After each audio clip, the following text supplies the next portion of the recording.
It's a pleasure to have you, Mr. Chigozie.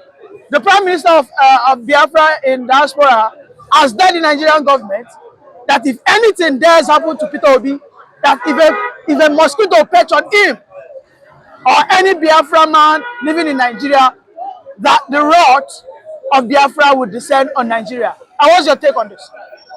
Well, that speaks volume of the personality of the Prime Minister of the Biafran Republic government in exile. Be that he prioritized, of course, the security and welfare of all Biafrans, regardless of wherever they reside. This is the first time, of course, the government is showing interest about, of course, the state of welfare and security of our people. Unlike Nigeria, when some Nigerians have been attacked in South Africa, they were abandoned at their fate, of course, to their fate, only just for an individual from the east or the defunct region of the Biafran who came in the person of Alex Onyema, of course, to evacuate the citizens of Nigeria. So some of them had demonstrated, regardless of the position or ideology shared by Peter Obi, he believes in one Nigeria. But some of them have shown the spirit of elder statesman, have been the Prime Minister of all Biafrans, whether you agree with his own ideology or not. So he has shown, of course, a leadership example, and I commend him for that. Yes, Peter Obi should not be used as a scapegoat to pacify the lack of capacity and misgovernance on the part of the APC administration, of course, and Tinubu in particular. Onanuga and his government has failed the masses, and this is about the masses who are now opposing these people's anti-policies by the government. So you don't have to blame Peter Obi on any slightest, of course, opportunity you have, because you are taking advantage of his silence and calmness. So the Prime Minister has spoken in his behalf, saying that his interest is to protect all Biafran, because when you are pointing at Peter Obi, you are pointing on the entire Biafrans and the indigents wherever they reside. So an attack on Peter Obi is an attack on Igbo man, is an attack on Isekiri, Ijos, and Isokos, and the Calibarians and what have you. So he has made his position very clearly, and I think with unmistaken terms and such level of conviction that he, being the Prime Minister, the Governor General of the Biafra Republic, will not tolerate any assault, of course, against the indigenous people of Biafra, whether they reside in Nigeria or elsewhere within the Nigerian territory. And of course, I commend him for such. No one should be killed as Nigeria is protesting against misgovernance, hunger, and inattentiveness on the part of the Nigerian politicians. I think I do support his position. The Chief of Army Staff have said that the police and the armies will round up the eastern states. In fact, they have already started picking people up in the north, because as we saw yesterday, a young Nigerian was picked up in Kano State. However, as an Igbo man, do you think the president is trying to stoke seed of conflict between the Igbos and Yorubas? Because everything Bayo Onanuga said is divisive. It is riling up ethnic sentiment. Or do you think the Igbos should start seeing the Yorubas as an enemy? Well, of course, this is not the first, neither will it be the last. It can be traceable to history.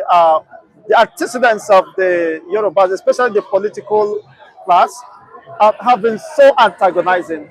They only use the Igbos to settle their scores, even when it is very glaring and clear that Igbos are not part of their, of course, their unfortunate mishaps or their failure. They have failed Nigerians rather than admitting their failure to Nigerians. They resort to attacks and ethnic bigotry.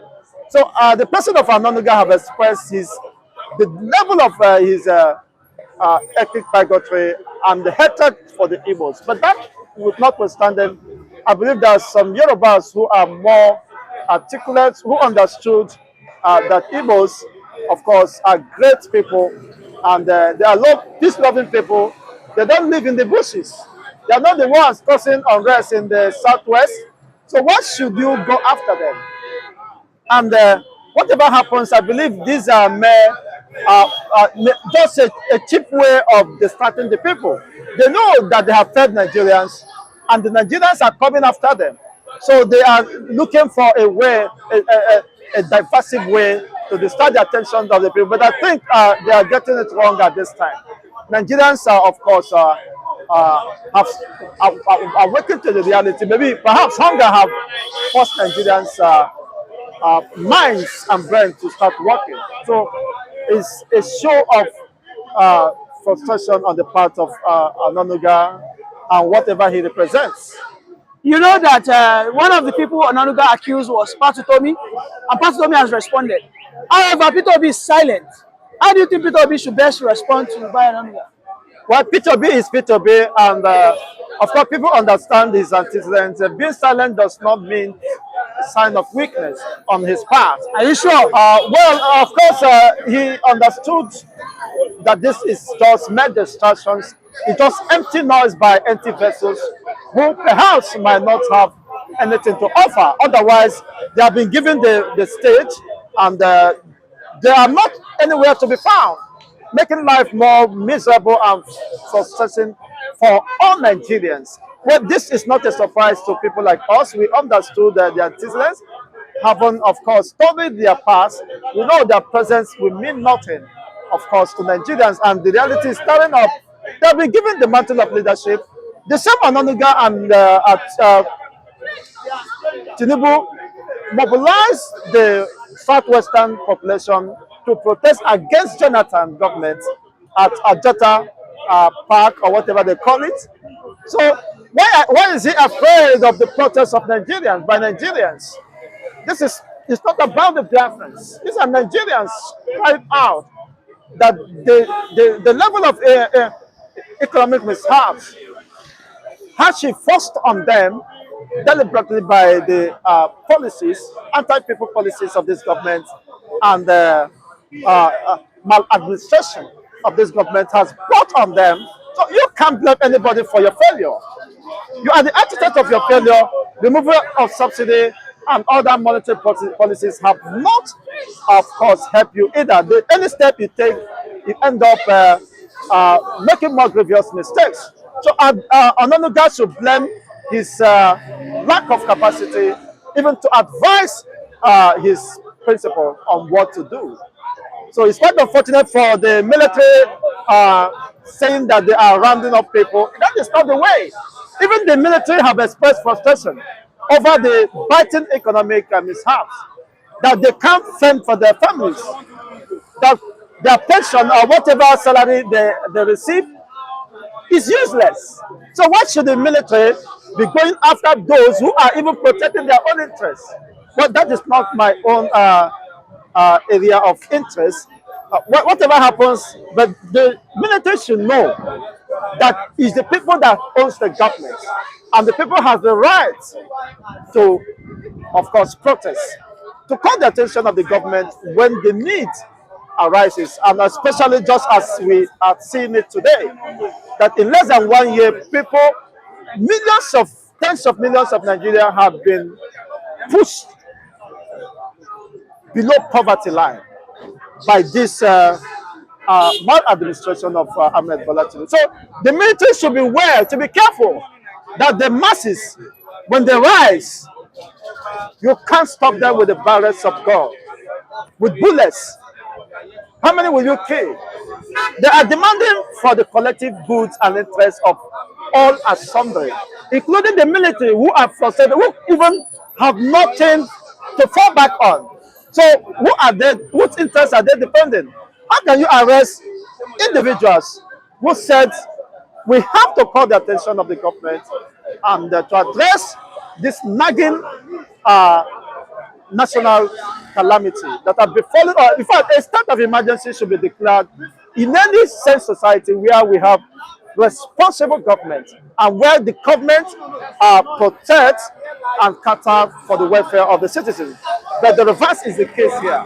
It's quite unfortunate, but then when you have impoverished your population, you are just building an army of resistance. And when they rise, you have to run, just as what happened in Kenya. So if the people will have that has the government, in the absence of the people, there is no government. I think they should be aware of that. Before I let you go, Mr. Chigozie, do you believe in superstitions?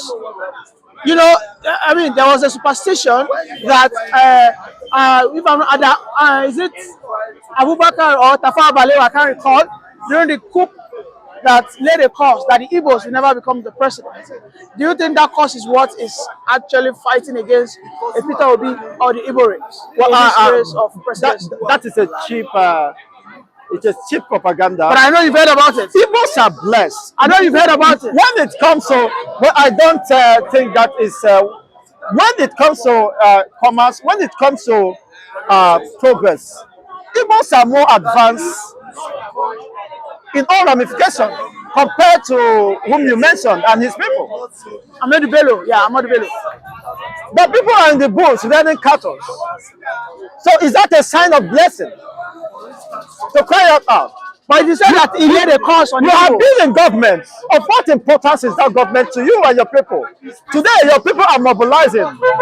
Of course, the population of the northern hemisphere to protest against Tinubu because of the poverty-stricken, of course, syndrome over the north. The north inherits poverty. They claim they are the most impoverished and backward region in the country. So what has been in power, grabbing power, holding on to power, have done to the north to alleviate their suffering? So they have held on to power for more than 5 decades or so.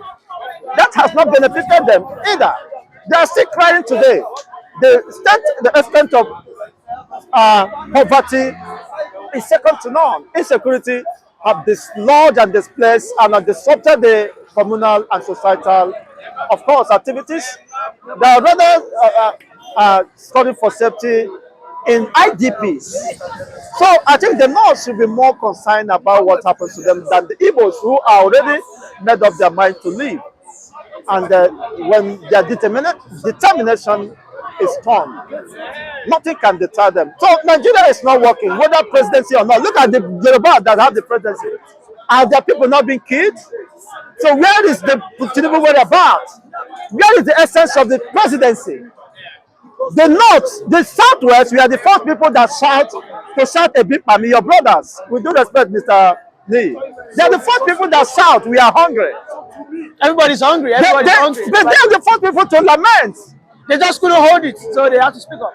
You are the first person. Everybody's hungry, by the way. Everybody is hungry, but they can't bear it. They are the first people that shout a bit by me. Even when people are still trying to, Igbos are saying DAC, and your people are saying, Okay, they're trying to jab at me now. it is not that is the reality. The syndrome, the slogan of the big family came from Lagos when Tinubu visited his home state.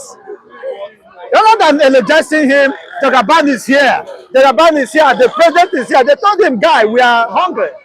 And if they gently, they are throwing stone on him. And if they eventually see him, they might kidnap him for ransom. You know what that means? Because people need to eat. Guys need to eat. So it is quite unfortunate leaving Christian issues untouched and disaster is looming. Unfortunately, disaster has caught up with all our Sunday today. And people who once protested are now afraid of protests. Whatever goes around comes around. Thank you very much, Mr. Chigozie, for that wonderful submission.